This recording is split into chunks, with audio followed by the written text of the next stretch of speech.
Hello everybody. आज मैं लेकर आया हूँ क्लास 12 के स्टूडेंट्स के लिए उनकी इंग्लिश टेक्स्ट बुक से चैप्टर ड्रॉट पार्ट सेकेंड। इस वीडियो को आगे देखने से पहले आप इस चैनल को सब्सक्राइब कर लीजिए, बेल आइकॉन प्रेस कर लीजिए ताकि आगे के नोटिफिकेशंस आपको टाइमली प्राप्त हो सके। डियर स्टूडेंट्स, हम हमारे ड्रॉट के फर्स्ट पार्ट में गफूर और उसकी बेटी की ड्रॉट के दौरान संघर्ष की बात जान चुके हैं। हमने जाना कि गफूर अपने बुल महेश से कितना प्रेम करता था, लेकिन संघर्ष के समय वह उसके लिए भी कुछ नहीं कर पा रहा था। और जब वह किसी व्यक्ति के खेत में घुस जाता है, मानी घोष नाम के उस व्यक्ति के खेत में, और वहाँ से उसे पुलिस पेन के हवाले कर दिया जाता है। किसी तरह अपने घर की एक ब्रास प्लेट गिरवी रखकर वह उसे छुड़ाता है और वापस अपने घर ले आता है। अब आगे उसके संघर्ष की कहानी को हम आगे बढ़ाएंगे कि कैसे राजस्थान जैसे क्षेत्र में स्पेशली ड्रोट के समय लोग गफूर जैसे परिवार के कैसे संघर्ष करते हैं। Now moving forward, it was about the middle of June. इस कहानी को आगे बढ़ाते हैं और ये समय है जून के मध्य का। Nobody who has not looked at an Indian summer sky will realize how terrible, how unrelenting the heat can be. जिसने कभी भारत के ऐसे गर्म जगहों का अनुभव नहीं लिया हो, वो किस प्रकार यह एहसास कर सकते कि कितनी आग उगलती है ऐसे समय, गर्मियों के समय में, और वो भी जब सूखा पड़ा हुआ हो, ड्रॉट का समय हो, तो कितना असहनीय माहौल बनता है। और कोई जब वहाँ दया नहीं दिखाए किसी गरीब परिवार पे, तो उसके संघर्ष को हम कैलकुलेट भी नहीं कर सकते। आज जिस दिन की इस कहानी में हम बात कर रहे हैं, उस दिन भी वहाँ हर एक गरीब परिवार के व्यक्ति की आंखों में यही सपना होगा कि आसमान में बादल छाएंगे, बरसात होगी, सब ठीक हो जाएगा, ये आग उगलती धरती फिर से शांत हो जाएगी, हरी भरी हो जाएगी। गफूर काफी दिनों बाद आज थोड़ा सा अपने आप को रिलैक्स महसूस कर रहा था और काम की तलाश में वह आगे निकल जाता है। घर से बाहर निकलता है कि कहीं उसे किसी के खेत में काम मिल जाए, मजदूर बनकर वह वहाँ थोड़ा अपने परिवार और अपने उस प्रिय महेश के लिए कुछ व्यवस्था कर ले। लेकिन यह आसान नहीं था, क्योंकि ये हालिया में पिछले 4-5 दिन से इसका टेम्परेचर कम हुआ था। इसका शरीर इस बात का गवाह बना हुआ था कि ये कितना कमजोर और कितना बीमार रहा है। उसने काम की तलाश में हर जगह अपने पांव डाले, लेकिन उसको कहीं कोई काम नहीं मिला, सफलता नहीं मिली, उसे काम प्राप्त नहीं हुआ। भूख, प्यास, थकावट उसकी आंखों के काले धब्बों में नजर आती थी। थक हार कर गफूर जब बाहर असहाय रूप से लौटा, जब काम नहीं मिला उसको, तो आते ही उसने अपनी पुत्री अमीना को आवाज लगाया और पूछा कि is the food ready Amina dear, क्या भोजन तैयार है। उसकी बेटी उसके इस आवाज पर, उसके इस प्रश्न पर बिल्कुल जवाब नहीं दी। कुछ समय के लिए सिर्फ दीवार के सहारे खड़ी रही और उसके बाद उसने जवाब दिया, वो भी नेगेटिव। अर्थात उस बच्ची ने मना कर दिया कि नहीं पिताजी, भोजन की व्यवस्था नहीं हो पाई। हालात हम अनुमान लगा सकते हैं कितने गंभीर हो चुके थे। ऐसे गरीब परिवारों के लिए अपने जीवन को चलाना कितना मुश्किल हो गया था। खाने की बिल्कुल व्यवस्था नहीं। अपनी बच्ची से नकारात्मक जवाब पाकर गफूर क्रोधित हो गया और बोला, give me some water to drink, I am dying of thirst. अरे पानी दे दो मुझे पीने के लिए। अगर खाने की व्यवस्था नहीं तो चल रहा, अभी तो पानी तो लाओ पीने के लिए। लेकिन इस पर भी जब अमीना ने कोई रेस्पॉन्स नहीं दिया, तो वो समझ गया घर में पानी नहीं है और अपना नियंत्रण खो बैठा और चिल्लाने लगा अपनी पुत्री पर कि तुम्हारे पास इसका मतलब पानी भी नहीं है, तुमने पानी की भी व्यवस्था नहीं की। Amina remained standing with bowed head as before. Amina वहां सिर झुकाए पहले की तरह ही खड़ी रही।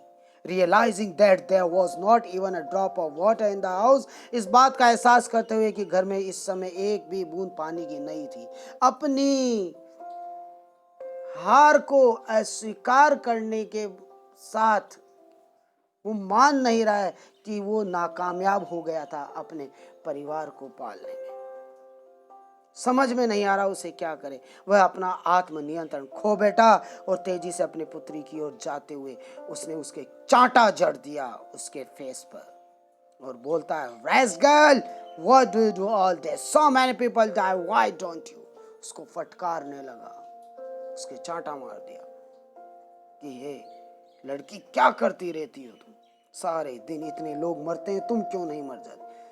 वह जानता है कि उसकी नाकामयाबी अपने परिवार को पालने की उसको कोई रास्ता नहीं दिखा रही। वह अपने क्रोध पर नियंत्रण नहीं कर पाया। वहीं अमीना इतनी डांट खाकर, चांटा खाकर भी कुछ नहीं बोली। चुपचाप वहां से उसने वो खाली बर्तन उठाया जिसमें पानी लाना था और भरी दोपहर वहां से निकल गई, चुपचाप आंसुओं को पोंछते हुए। गफूर को इस बात का एहसास था कि वो पानी की व्यवस्था कैसे करती थी। दूर से उनके लिए जो एकांत में कहीं दूर कुआं था, वहां से पानी लेकर आती थी और वो भी उस भीड़ के साथ संघर्ष करके जो वहां पानी लेने के लिए उपस्थित होती थी। किसी को इस बच्ची पर दया आ जाती थी तो इसको पानी मिल जाता था। उसको अनुमान था आज भी कि आज इस पर किसी को दया नहीं आई होगी, इसलिए पानी की व्यवस्था नहीं कर पाई होगी। लेकिन वह उस बिन माँ की बच्ची पर अपना क्रोध रोक न पाया। जब वह बच्ची वहां से चली गई, गफूर दुखी पछतावे में यही बातें सोचता रहा। वह जानता था कि उस बिन माँ की बच्ची में कोई दोष नहीं है, कितनी स्नेहमयी, कर्तव्य से भरी उसकी पुत्री पर बिल्कुल दोष नहीं लगाया जा सकता। और आज भी वह इतनी डांट खाकर चुपचाप चली गई वहां से। जब वह अपने गम में डूबा था, उसी समय बाहर लैंडलॉर्ड का एक संदेश आकर आया। वहां संदेशवाहक मैसेंजर और आकर आवाज लगाई, Gafoor are you in? Gafoor ने जवाब दिया, हाँ मैं यही हूं। क्यों? गफूर वैसे ही परेशान था तो उसने थोड़े कड़वाहट वाले शब्दों से कहा, हाँ यही हूं, बोलो क्यों, क्या काम है? It's master's order to drag you to him and give you a good thrashing. वो संदेशवाहक चिल्लाने लगा कि मालिक का ऑर्डर है तुम्हें यहाँ से घसीट कर ले जाया जाए और बढ़िया तुम्हारे कोड़े मारे जाए। उसको कोसने लगा वह गफूर को। गफूर फिर से अपना आत्मनियंत्रण खो बैठा और चिल्लाने लगा उस संदेशवाहक पर, We are nobody's slave. We pay rent to live here. I will not go. हम किसी के नौकर नहीं है, यहाँ रहने का हम किराया देते हैं। मैं नहीं आऊंगा तुम्हारे साथ, जाओ। उसने मना कर दिया इतने गुस्से में, इतने कड़वे शब्दों के साथ। अब संदेशवाहक को ये सहन नहीं हुआ और ऐसी आवाज जब बड़े कानों तक पहुंचती है तो परिणाम भी बहुत ही बड़ा होता है। यही रहा, खतरे को निमंत्रण दे दिया। उसको वहां से घसीट कर ले जाया गया और जमींदार के सामने जब उसको ले जाकर उसकी बात बताई गई कि इसने ऐसे ऐसे कहा है, विरोध किया है इसने यहां आने का, अवहेलना की उसने जमींदार की बात की। वहां जाते ही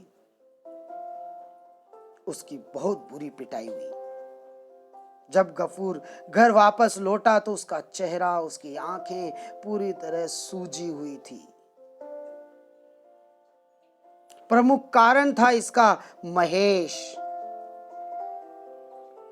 जब गफूर सुबह काम की तलाश में निकला था तो महेश भी अपनी जगह से निकलकर बाहर चला गया था और जमींदार के खेतों में ही, उद्यान में ही घुस गया।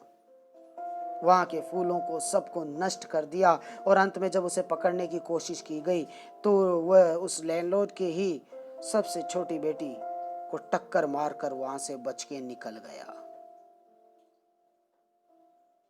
हालांकि इस तरीके की गलती पहली बार नहीं हुई थी, कई बार ऐसा हुआ कि महेश की वजह से गफूर को जमींदार के सामने उपस्थित होना पड़ा, लेकिन हर बार उसे माफ कर दिया जाता था क्योंकि वह गरीब था।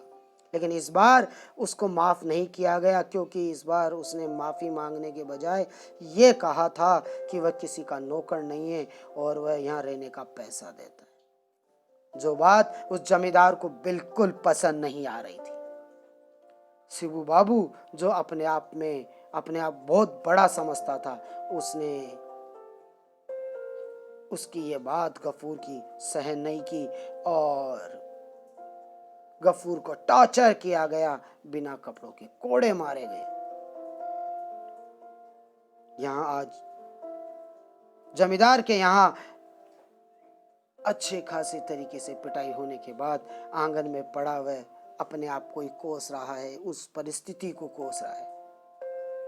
और बाहर जहां सूरज तप रहा है, अंदर उसकी आत्मा उसे तपा रही है कि अब उसका समय कैसे पास होगा। तभी अचानक shaken out of his listlessness by the shriek of a girl, बाहर उस लड़की की चीख से वह अपने विचारों से जागा, बाहर निकला। उसने बाहर आकर देखा तो क्या पाया? The pitcher which she had been carrying tumbled over. वो बर्तन जो अमीना लेकर गई थी वो टम्बल्ड ओवर अर्थात उसके हाथ से लुढ़क गया था, नीचे गिर गया। और महेश जिस तक उस बर्तन का पानी बहकर पहुंच गया था वह उसे पीने लगा, चाटने लगा। गफूर कंप्लीटली अपना नियंत्रण खो चुका था। ये दृश्य देख कर कि इतनी बड़ी मुसीबत से ये बच्ची उसके लिए पानी लेकर आई और अभी ये इसको पी रहा है, वह नहीं समझ पाया परिस्थिति को और तुरंत ही वहां अपना हल लेकर, प्लाव लेकर, जिसको उसने पिछले दिन ही मरम्मत के लिए खोला था, दोनों हाथों से उठाया और पूरा जोर लगाकर दे मारा महेश के। प्रहार महेश सहन नहीं कर पाया और एक आध झटके के साथ ही नीचे जमीन पे गिर गया। फिर एक आध बार उसने अपने पांव को झटका और मृत्यु को प्राप्त हो गया महेश। खून बह आया था उसके कानों के नीचे से। महेश को मृत पाते ही अमीना चिल्लाई कि पिताजी ये क्या कर दिया आपने? आपने महेश को मार दिया। रोने लग गई बच्ची भी। गफूर के पास अब उस क्रोध के बाद पछताने के अलावा कुछ नहीं बचा था। बैठे रहे अमीना और गफूर काफी रात तक और देर रात को दोनों ही गांव छोड़ के निकल गए। उसने डिसाइड कर लिया था कि पास के गांव में जाकर वहां जूट मिल फलबर वहां काम करेगा। हालांकि वह वास्तव में वहां काम करना नहीं चाहता था क्योंकि ये ऐसी जगह थी जहां स्पेशली महिलाओं के लिए कोई सम्मान नहीं था। लेकिन फिर भी अपनी पुत्री को लेकर अपने आप को सरवाइव करने के लिए निकल पड़ा। जाते जाते वह वो पानी का वो बर्तन, वो घड़ा और वो ब्रास प्लेट जिसे गिरवी रखकर उसने कई बार पैसे उधार लिए और महेश को छुड़वाया भी, वो वहीं छोड़ दिया ताकि उनके पीछे से महेश को मृत्यु दी, उसने महेश की मृत्यु का वो कारण बना, उसका ये हर्जाना हो सके। जाने से पहले आखिर में उसने अपने अल्लाह, अपने ईश्वर को याद किया और कहा कि उसे सजा दे, पनिश करे, क्योंकि उसकी वजह से महेश मरा। उसने ईश्वर से यह भी प्रार्थना की कि वो उन लोगों को भी बिल्कुल क्षमा नहीं करें जिनकी वजह से महेश को पानी नहीं मिला, खाने को कुछ नहीं मिला, अपने होठों पर प्यास लिए हुई महेश मर गया। Now with this sad ending, we stop our lesson. The lesson has been completed and we have understood how terrible life is led by such a poor person. कितना मुश्किल हो जाता है ऐसे समय में जीना. So students, that's all for today's class. Thank you.